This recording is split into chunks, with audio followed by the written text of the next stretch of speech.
Ladies and gentlemen, won't you please join us on our cinematic journey as we watch the spectacular and the craptacular. Welcome to Movies with the Man. I'm Murray. I'm Justin. And this week we are doing the 1974 film California Split. Let me go ahead and start off with reading the... Well, hang on. Before I get into the description of this movie, I just want to apologize for our long hiatus. Mr. Millionaire Justin had decided he had to go on vacation. And for some reason, I know you went to Alaska, but in my head, I keep saying Antarctica. And I just keep thinking about you going down to what I would imagine would be a horrific cruise to go to Antarctica. Hey, I'm serious. I'm ready to go to Antarctica. What, then find the thing? Yeah, maybe. See if Childs and them are still there. Exactly. All frozen. So let me go ahead and read the description for this movie. It's when casual gambler Bill Denny befriends professional gambler Charlie Walters, Bill begins to mirror Charlie's life, sinking deeper and deeper into the sleazy world of gambling, where the stakes keep getting bigger. Okay, here's my problem with that description. Is it makes it sound like Bill isn't already a degenerate gambler. And you find out in this movie that he already owes a bookie money and has for like a year. And $2,200 is what he owes the bookie in 1974. Yeah. Don't get me wrong. I feel like Charlie makes him worse. He does. But he was already an issue. I can't talk. He finds his scumbag prime with Charlie. They complete each other. They peak. Yeah. The scores for this movie are all really high. IMDb has it at 7.1. Rotten Tomatoes critic is 87. The audience score is 83. Letterboxd is 3.9. Just Watch is at 64, and Amazon has it at 4.3.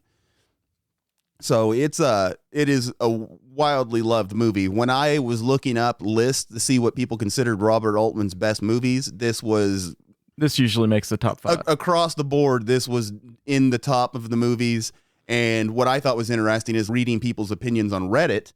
Is a lot of them all said that it's one of the movies that people don't mention from Robert Altman anymore, but for some reason basically it's underrated is what they were saying. Like, right. Everybody should be talking about this movie more. Yes. I agree. I would say it's in his top 5, and he's one of the best directors ever, and he was an extremely prolific director, so he has a bunch of stuff to choose from. And one of the best directors ever to make some of the worst movies ever. I will say, yeah, he has made a lot of stinkers. The one that always comes to mind for me, and it's the stinker of all stinkers, despite having the greatest cast possible, Popeye. Popeye, yeah. He made Popeye, yeah. It looks like Popeye. The actors are the characters from Popeye, but it's just an awful movie. It's just not good.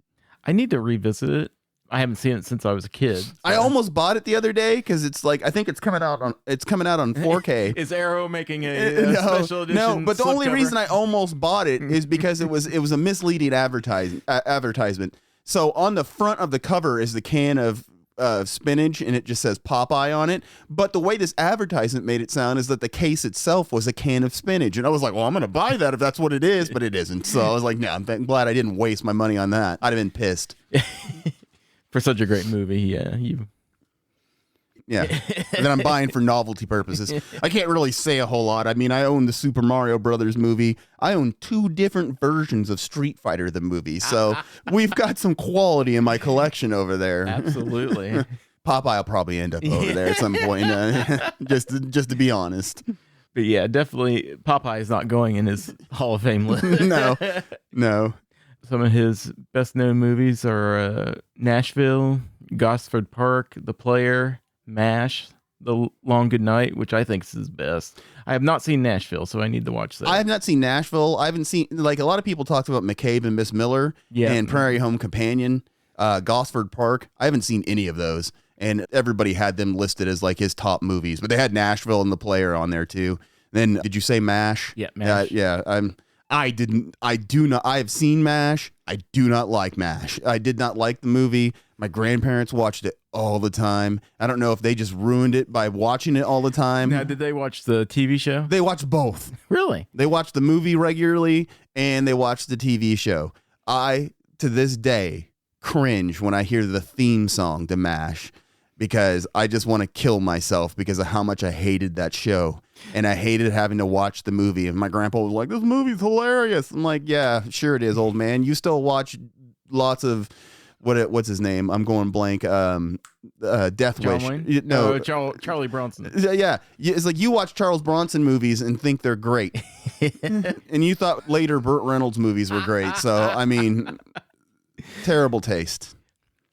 And let me see. The writer for this movie is a man named mostly an actor. Yeah, he only wrote this, it looks like. Right. This is the only movie he wrote. Joe Walsh is his name. He's the bookie. He's the bookie that Bill owes money to in his movie. George Segal's character. Yes, his Sparky. Yes, Sparky. Real tough guy name. Yeah. Sparky. But I did read that he's not credited, but someone who helped overhaul the script was a young up-and-comer named Steven Spielberg. And who? Yeah.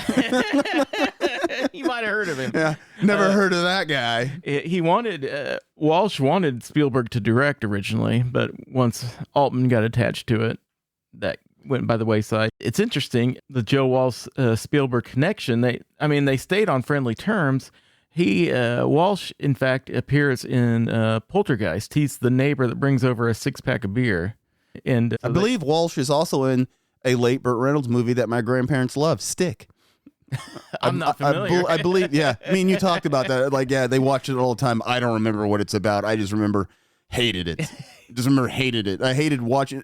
Mike, I don't know what your life was like growing up. At their house, it was either Charles Bronson movies, Clint Eastwood movies, or the worst Western known to man. Like, not even good Westerns. If it was a Western, they didn't care. It was just on the TV. I watched one that had Charles Bronson in it, where the whole movie, nothing happens. Like, at some point, Charles Bronson's character loses a bunch of his cattle, and at the end, all the other cattle ranchers are like, you know what, we'll help you out and give you a bunch of cattle. And he's like, you know what, that'd be just nice. And then the movie just ends. I'm like, what was the point to this movie? Yeah. And my grandpa was like, that's a really good movie. I'm like, the hell it is. Much the same for me. Westerns were always a big movie in our house growing up. You got to remember, though, we didn't have cable. We had like 5 channels growing up, so we were kind of limited by what we could watch. We had cable, and this is still what they were watching.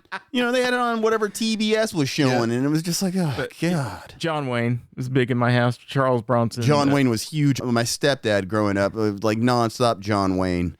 Like you said, Clint Eastwood. I remember Death Wish was a big deal. Yeah, there's another movie that we watched quite a bit, which I like the Death Wish movies, but not because they're good. So let me see. This movie stars George Segal. He plays Bill Denny. Segal is famous for roles in Who's Afraid of Virginia Woolf, The Cable Guy, A Touch of Class from 1973, and Look Who's Talking. I'd say most modern people probably know him from The Goldbergs. I bet where they would know him from. Yes, I stuck to movies, but yes, he was. Well, and that's kind of my thing is like pop culture wise, it's probably going to be like your younger people would have no idea who he is. But I'm going to be honest, I don't think there's any younger people listening to our podcast. Our crowd is growing all the time. Unless there's some old souls out there. I last remember seeing him in Look Who's Talking. He's Mikey's dad. Yeah, he's the dad. Yeah, he plays a scumbag who doesn't want to. I've seen him randomly like on a lot of TV stuff because he had a lot of one-off moments and stuff that he did.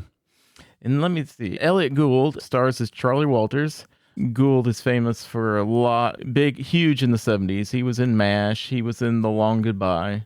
Capricorn 1. He did star in Ocean's 11 in 2001. In 12 and 13. That's true. Yeah. And give the man his credit. And Anne Prentiss plays I'd also point out that Elliott Gould, like where a lot of people might know him from also, Friends. Yeah, he was Monica and Ross's dad. Yeah. True that. We can cut that later. Stays in. And Prentiss plays Barbara Miller. She's the sister of Paula Prentiss, famous actress from the 70s. Anne is famous for this movie and for The Out-of-Towners from 1970. She was convicted of assaulting her 86-year-old father and later trying to hire a convict to kill her father, her brother-in-law, who is Richard Benjamin, the actor, and her nephew. She was sentenced to 19 years in prison. Man, don't cross her. Yeah, she served 12 and died in prison. So yeah, Good Lord. It was a sad end for her. Maybe her character was not a character. Her Lady of the Evening character. That's right. Gwen Welles plays Susan Peters, Barbara's roommate. She was in Nashville. I haven't seen Nashville, but good Lord, I hope she's better in that movie because I found her to be obnoxious. Her character she was so whiny. She's trying to play like that post-hippie, like, just whatever. But she's barely in it. She doesn't ruin anything for me. Yeah, taking life as you take it. Edward Walsh plays Lou. He's the grouchy, bad-tempered poker player from the beginning who gets in a fight with Charlie. He's the one who ends up robbing them, right? Right, yeah. And he is the writer, Joe Walsh's brother. Every time I hear Joe Walsh, I just think from the Eagles. And as I said, the writer, James Gang? Joseph Walsh, played Sparky, the loan shark. The last one to note is Jeff Goldblum in his first or second role. I believe Death Wish is his first role, isn't it? I believe that's his debut. No, it's either this or Death Wish. One of the two. But it's hilarious to me is that his first two roles are like absolutely nothing roles. They're just the tiniest of roles. He's in one scene. But this one got him his SAG card. Yes, that's right. Of course, Goldblum is one of the most famous actors in Hollywood. He's in Jurassic Park, Silverado, Invasion of the Body Snatchers, The Fly, Independence Day. The Fly, a movie they still haven't put on 4K. Makes me mad. I just want Cronenberg's The Fly in 4K. That's interesting. I mean, you get all these worthless movies in 4K. Like Street Fighter. Yeah, exactly. But we can't get Super Mario Brothers. No, I don't even know if those are. I don't think those are 4Ks. But yeah, you're right. I can get so many oddball movies like. The Money Pit is available in 4K now. And I'm like, but we can't get The Fly? Yeah, The Fly, the best body horror movie of all time. Good God. I haven't listened. This is his second role, but they were. I think it is his second role. I could be wrong about Death Wish because I don't remember when it came out versus when this came out. I'm not sure. But an early role. Yes. Nonetheless. So that's about all I got for the cast. So this movie, we're going to do something a little different. We're not going to walk through the entirety of the film like we have been. We're pretty much going to kind of just walk through some of our favorite scenes and discuss them. And my thing was, it was very hard for me to find a favorite scene or favorite scenes because the first, I'd say 20 minutes of this movie, the first half hour or so of this movie is incredible. Yeah. Like the way it starts off, I love how it starts off with them showing up to this poker hall and playing Texas Hold'em. And as they're doing it, there's a narrator. He's teaching you how to play Texas Hold'em as you're watching it. Yeah, they have like an instructional video that you can play at the poker hall. Is that what it was? I couldn't. I don't remember. Like my brain isn't working. He goes over and hits a button. And I missed that. Like I must have just looked away or whatever when that happened. I'm terrible at this. So during all this, one of the things that this is something that made me fall in love with this movie. Robert Altman mics his movies weird. And he doesn't just mic the actors and only the actors, and then they put the background sound in later and mix it. He mics everything at the same time, and everything is at the same level. So when those guys are talking, the background noise is just as loud as they are. I mean, it makes the environments feel alive. They feel real. To me, it made me feel like I was there. And it does a really good job of that. Yeah, it definitely gives a sense of realism. Another thing that gives it a sense of realism in this poker hall is that they used actual real degenerate gamblers to play all the extras in this movie. And I know people are like saying, wow, you're being really insensitive. Those are not my words. Those are the people who made the movie's words. I've read that as well. And yeah, they all look like they know what they're doing around a poker table. There's a couple of scenes that stand out big time for me in regards to the audio. The boxing match is super chaotic in the way the crowd is, and it's so loud. And I loved how they did that. One thing I had to look it up. I wasn't sure what game they were playing it's not actually Hold'em what they're playing. They're playing California Lowball. You have to make the. I just thought it was a form of Hold'em. That's what I don't know. It's a stud game. You have to make the worst 5-card hand. Wow. Yeah, so like I would be great at that game. All my hands are terrible. yeah, we used to play high-low splits when I played poker, and we always had our low hand being 6-4-3-2-1 because it's not a straight, it's low, nothing, no pairs or anything. I think in the movie it's 5-4-3-2-1, 5-4-3-2 ace, which is a hand known as the wheel. Huh. And I think that's what they count. Just got a wrinkle in my brain. So in this scene, like I said, they're playing poker, and Bill and Charlie do not know each other at this point. And they end up at the same table together. yeah, and what was the guy's name who ends up getting angry with him? Was his name Lou? The grumpy actor, or the grumpy card player is Lou. Lou.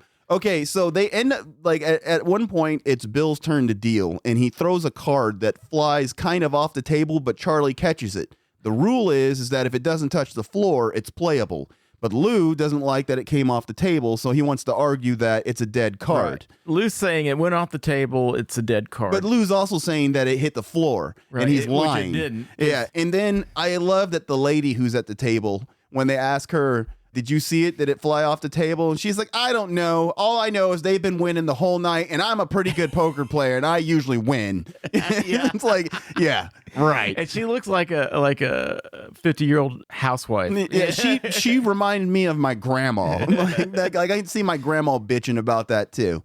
You noticed that Lou and Charlie were kind of back and forthing each other. Yes. Well, Charlie was kind of a douche to him, when he won one of the games. He won one and he slow rolled him. Yeah. Which is when you reveal your winning hand late. And so he was letting Lou think he'd won. And he's like, hold on, champion. Yeah, so it started a beef between him, and then that card flying off the table basically made Lou think that Bill and Charlie were in on it, because when the official came over to ask Bill what happened, Bill took Charlie's stance and said, no, it never went off the table. Well, then that's when Lou assumed you guys are working together. And Lou ends up punching Bill, which is wild because they don't kick him out. Yeah. No, which that right there to me should have been the beginnings of the red flag of that I need to avoid this Charlie fella. But no, they leave the poker hall and both end up at the same bar. And they're still not together yet. No. They're still not talking, but I think Charlie feels bad that Bill got punched, so he buys him a beer. Then they start getting drunk together and they start becoming good friends, which I love this whole scene because, like, when I was watching it, I was like, this seems like real drunk guys. Yeah, I mean, when they absolutely. start dancing together, I was like, I've done this with my friends. They're both betting each other if they can name the 7 dwarfs, and neither one of them I tried. can do it. I was like, when they ask, can you name the 7 dwarfs? Nope, can't do it. I couldn't do it either. I had to look it up. And I was like, there was a couple of them that I was like, oh yeah, Sneezy. I'm like, I forget about that one. And Charlie says Dumbo. Yeah. So they go outside, and this is something that bewilders me. They go outside and they're going to the car, and obviously they're super wasted. And Lou shows up with one of his friends or 2 of his friends. I can't remember how many are there. And Lou beats him up, and They jump both guys, beat him up, and then steals all the money that Charlie had on him. Now, what I didn't understand is that they get beat up, they get robbed, and then they get arrested for drunk and disorderly. I'm like, why did they get arrested for it when it's like you couldn't give them a break? Because, I mean, somebody just beat the crap out of them. But that's when you meet the barber character. And like I said, it's hard to find a specific scene that's my favorite, because the first half hour of this movie is just amazing to me, because this barber character is weird and she's just strange. And I like when they come back to the house. First off, I'm assuming they're using shaving cream on their bruises because of the menthol that's in it, maybe? that has to be it. But that wouldn't do crap. No, I was like, why are they putting shaving cream on their bruises? But Charlie swears this will make your ribs feel better. Yeah. And then she has nothing to offer them for breakfast except cereal, which, whatever. I didn't think nothing of that. But what makes it really good is that she gives Bill his bowl of Fruit Loops, and then when she goes to pour milk in his bowl, she just spills it all over the place. The whole thing of milk on it just goes everywhere. Which, she's kind of charming. I guess in a trailer trash kind of way. I don't know. She seemed like she was drunk. Yeah. And it's the morning, she might have been. which I can't say anything because Charlie's asking for a beer, and it's the morning. And that's when Susan walks in and she's crying because she thought this date she went out with really liked her, but he ended up just paying her for the date, and which meant it was just a business transaction or whatever. So I'm guessing she's a prostitute? Escort. Escort. Because I don't think My they, because apologies. I didn't get the feeling that they always have sex with them. Like I felt like I got the feeling that they do on occasion, but not always, because later on they're going to hang out with the transvestite. Is that what she would be? Crossdresser? I would just say crossdresser. Yeah, I don't know what the word is. So I'm trying to be politically correct here, and I'm doing a horrible job. Crossdresser. Yeah. And, That's a weird scene, by the way. and they're going to hang out with this crossdresser later on, and they were just going to get paid $150 each to do it because this person just wanted to hang out with women. Okay, so that makes sense. I didn't catch that. Yeah, they just wanted to hang out with them and just be a woman. Have drinks with them, and Yep, that's all they want. 3 girls. Yep, that's all they wanted to do, because they talked about how they've been afraid to wear their dress out in public and all that stuff. But anyways, that's way further to movie. That's, like Justin said, a scene all to itself. That's right. But she comes in and she's crying, and Charlie's like, I'm going to go to sleep. And then Barbara's like, I'm going to go to sleep. And then Bill is told he can sleep on the couch, and he's laying on the couch. And then Susan comes out and she's still crying, which it seems like the fake I'm trying to get attention crying. And she's just over there getting her cereal, and she just keeps crying. And That's the impression I got. and it was she's weird. Fishing for sympathy. It was so bizarre because Bill's just staring at her. Like, I would have been like, I gotta go because these people are weird. I would have been like, once I sobered up, I'd have been like, I can't hang out with you, Charlie, because this is not me. But there's a part of him that likes this lifestyle. He's getting sucked in. Oh, he was sucked in by the next day. Right. I mean, he ends up skipping work to go hang out at the dog track with him. That's what's hilarious. Bill goes into work. He works for a magazine publisher, and Jeff Goldblum is his boss. Charlie has told him he's going to the horse races, and he should come with him. And he's like, no, I got to go. Bill says, no, I got to go to work. So he makes it like an hour, and then he bails on work. And he's like, yeah, there's something wrong with this story. I got to go down here and check it out. How far is it? About an hour away or whatever he says. And then he just leaves and goes to the track. And he tells the secretary, what if he asks for you? And just tell him whatever you want. And this whole scene at the track, I struggle to break this movie down into just specific scenes that I love. They all just flow into each other. Yeah, and I love almost everything. But one of the things I loved is as Charlie is at the dog track, he is talking to everybody, even people who work there. And that dude is there so much that everybody knows exactly who he is. And I'm just like, what a loser this dude is the whole time. And on his way there, he's on the bus, and this woman says she's going to bet on this horse named Egyptian Femme. And Charlie tells her it's a terrible idea. That horse sucks. But then when Bill shows up to the racetrack, Charlie tells him, oh, I've got a horse. It's Egyptian Femme. It's going to be amazing. And they end up betting on the horse. And then the horse ends up winning. So this is probably, to me, the best scene in the whole movie. Oh, yeah. It's really good. The woman ends up seeing that Charlie and Bill bet on the Egyptian Femme, and they're all excited, and she gets pissed off because that's what they did, and she starts chucking oranges. She pulls oranges out of her handbag and starts chucking them as they're going down the stairs. This escalator. Or escalator, yeah. And as they're going down, she ends up throwing her purse at George Segal, and he reaches over to grab it. And what I can describe is like Smalls from The Sandlot when he first throws a baseball and it only goes 2 feet in front of him. This dude goes to toss this purse back at her, and it literally just goes straight to the ground. And they are catching some of the oranges and chucking them back at the lady. And I believe you said this scene was all ad-libbed, so everything you saw just happened the way it happened. And I love the line that Bill utters. Bruh. Damn it, you can't throw oranges on an escalator, lady.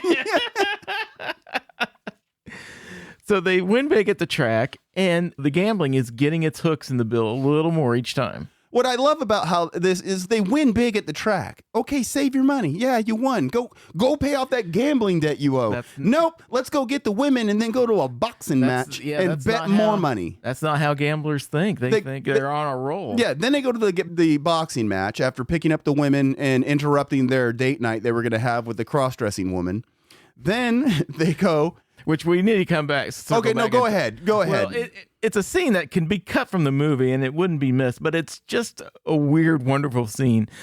And we kind of explained that this cross-dresser, Helen, has hired the two ladies just to hang out and have drinks with her so they can chat it up like three girls. And Charlie and Bill see this, and so they come up with a plan. They pretend they're vice cops, and they're busting them. Yeah, to get rid of Helen. And then that's when they go to the boxing match. And then from the boxing match, they go back to the poker hall and lose. Yeah, after they win at the boxing match. Oh, yeah. And then they get held up again. Oh, I forgot they got held up as they're leaving the boxing match. And at this point, Charlie's just pissed. Yep. And he's like, "Here, buddy, I got $1,800. I'll give you $700. Just get out of here." And so the robber takes him up on it. I love that we end up seeing Bill. We find out that Bill owes money to a bookie. Then Bill goes to somebody to get a loan. Then he goes to play poker and loses the loan. Yeah, he loses it. So now he owes money to somebody else. I didn't get the relationship, but he knew him. I had no idea who. I had he knew. Yeah, he knew him well. It seemed.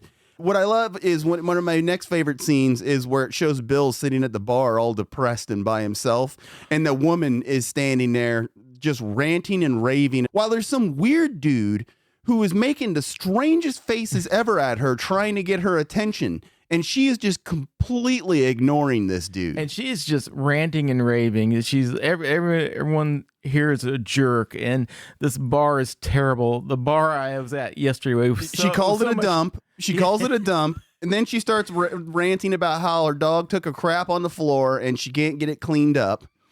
And then she calls all men a gay slur and that they probably couldn't even get it up. And then she says the bar that I was at yesterday was so much more high class than this place. And then the bartender says, "I got a question for you. Can you go to that bar?" She goes, "No, they don't open this early." Yeah, she totally takes it as a serious question. And then Bill this whole time is quiet. And my favorite part of it, engaging with any of this. No. And then as she's leaving, she just goes, "F you gay slur." Yep. And I just was like, why was that even? Why was she mad at him? Yeah, what did Bill do? But yeah, so he's on the downswing. He's on a cold streak. And apparently Charlie's been missing this whole time, which Charlie just dropped out. And Charlie shows back up at his place. Bill gets a knock at his door from somebody saying to be there for Sparky. And he's like, "No, I got this all taken care of. I got it all worked out." And the guy's like, "No, you just need to just open the door, whatever." It turns out it's Charlie messing with him. He was masking his voice. Yeah, and Bill tries to sneak off, and as he's sneaking off, Charlie's standing in the window with a sombrero and a piñata shaped like a parrot.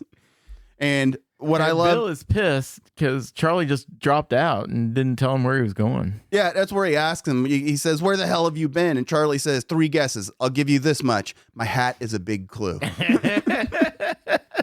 And then from there, that's where Bill devises that, you realize he's devised this plan that he's going to go to Reno and play in this high stakes poker game. And Charlie weasels his way into being his partner in it. Which I will say is a terrible plan. Oh, yeah. I'm going to go spend thousands and thousands. What was it, like $5,000 to get in the game or something like that? And which he could have used the $5,000 to pay off his loans. Yeah. But he doesn't. He sells everything he's got. He sells his car, sells his TV, his typewriter. And so during the scene, while he's going to get all these things to get the money, you see how Charlie's getting his money. He's hustling young kids on a basketball court to get money. Then he goes to the racetrack and he ends up running into Lou again. And he goes in the bathroom and says something to Lou. Lou ends up punching him in the face. And then Charlie's got blood all over the place from his nose. But then Charlie ends up beating the crap out of Lou, stealing Lou's money, and then does something that I think is one of the grossest things ever. Just picks up tissue off the ground of the bathroom and sticks it in his nose to stop the bleeding. Yeah, you got to set the scene, too. This is the grungiest bathroom I've ever seen. It is disgusting. There's trash everywhere. Yeah, and he just picked it up right off the ground and stuck it in his nose. And I was like, oh, my God.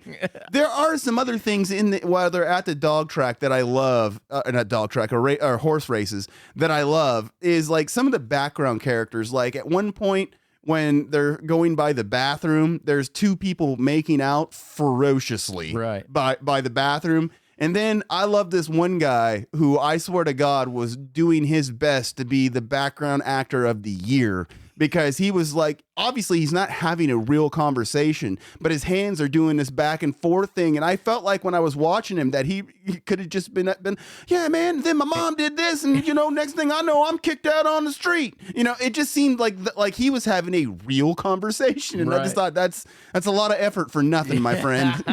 He was going for it. Time to shine. He's like, they're going to notice me. I'm going to get a bigger role next time. Probably not, but he got your attention. So from here, they end up going to Reno. And what I love about this whole trip there is Charlie is all over the map and hyped up and excited and wants to gamble on the way to the poker game. And Bill ain't having any of it. Bill is laser focused on playing this poker game. And they go to the poker game, and before Bill plays, they sit down and Charlie starts explaining to Bill who these guys are and who he's going to have to worry about. That's my favorite scene in the whole movie, him breaking down all these players. Some of these players that I wrote down the descriptions for, that's Cowboy. Lyndon Johnson is definitely his hero. He owns half the town. Just like what? The doctor, he'd rather lose a patient than a hand. Yeah. Red coat. That's your chair. One time buy-in, used to be a cha-cha dancer. I don't know. And then I like that. This is the one I really liked, is when he says Chinaman looks like an Oriental prince. His father probably made a fortune selling frozen egg rolls. And then they talked about how the random poker chips that were just sitting there by themselves might be owned by Claude Rains. The Invisible Man. If your poker chips start levitating, get the hell out of there. But turns out the poker chips that are sitting there without a person, it's the player comes in and he's got this monster bankroll, just a huge wad of $100 bills. And Charlie's eyeballs get real big when he sees them too. The dude had tons of hundreds, and he's having the bartender place a bet for him on a horse race. And Charlie's like, "Hey, can I use that information?" And that turns out that is Amarillo Slim Preston. He is a former World Series poker. Oh, for real? Main event winner. Yep. Huh. When they're there, Bill ends up kicking Charlie out because he feels like he can't concentrate while Charlie's there. Charlie cannot handle this at all. And Charlie doesn't have any cash. No. So he can't. Can you give me $200? $100? $50? $20? You got to give me something. And Bill just is like, no. So Charlie, he kicks Charlie out, and Charlie's just at the bar annoying everyone. I love when he goes to the cashier and it was like, what do I got to do to get credit? And they're like, they say it and he's like, nah, I'm not going to get credit here. Can I get $2,000 on credit? Or when he's at the roulette table and he says, "Who you want to bet a Milky Way?" So another piece of information, I can't confirm this, but I was reading information that Kane Hodder, the guy that plays Jason in several of the Friday the 13th movies, he's listed as one of the poker players in that Reno poker game. I did not pay attention to that, but I did hear that last time, or at one point. Like it might have been the last time we did this. This is the second time we've tried to record this movie, folks. I believe you brought that up last time, and I think that was something that I did see too. I've gone back, rewound it, froze it, tried to pick out which one's him. I can't see it, but so Bill ends up winning big at poker, then ends up going and playing blackjack, and I couldn't tell if he won at blackjack. He won at everything. Did he? He was winning roulette. Because when Charlie came over, he lost again at blackjack, and that's when he gets mad at Charlie and tells him to go away again. The only time he's losing is when Charlie comes around. And then he goes and plays craps, which he brings Charlie with him at that. And then ends up winning a crap ton of money. They ended up winning, was it 81 or 82,000? 82,000, which in today's dollars would have been around $500,000. Good Lord. So that's why everybody was staring at them when they won, because they're like, those dudes won a lifetime of money. I love it afterwards. Bill, it's like something goes out of Bill. He's just like, I'm done. I didn't understand the ending. Like Bill, it's almost like Bill won all that money and like he didn't feel any different. He says there was no special feeling. So I didn't know if he was saying that like there's no magic. I still feel just as empty as I did before I won all this money. I was like, dude, bruh, I would not feel empty at all. I would feel like Right. this is the greatest day of my life. I can pay off the bookie I owe. I can go buy back my car. I can go and live high off the hog for a little while. I guarantee you, anyone that's gambled, when you're on a hot streak like that, you want to keep that sucker going. There's no way he would have just stopped. Dude, if I won, because they split 41,000 is what they ended up a piece. Even So I'm guessing Charlie contributed some to. yes, he did. He did give him some money. Even if I won $41,000 in today's money, it would be the greatest day of my life. Oh yeah, I would be like, this is better than my kids being born. Yeah, winning $41,000 today would be life changing. Back then, that's like in '73. That's like you're rich. Yeah, that's invested and live off of it forever money. Yeah. Today I would have been like, I can pay off so many things. I'd be like, I'm gonna go buy a second car with $41,000.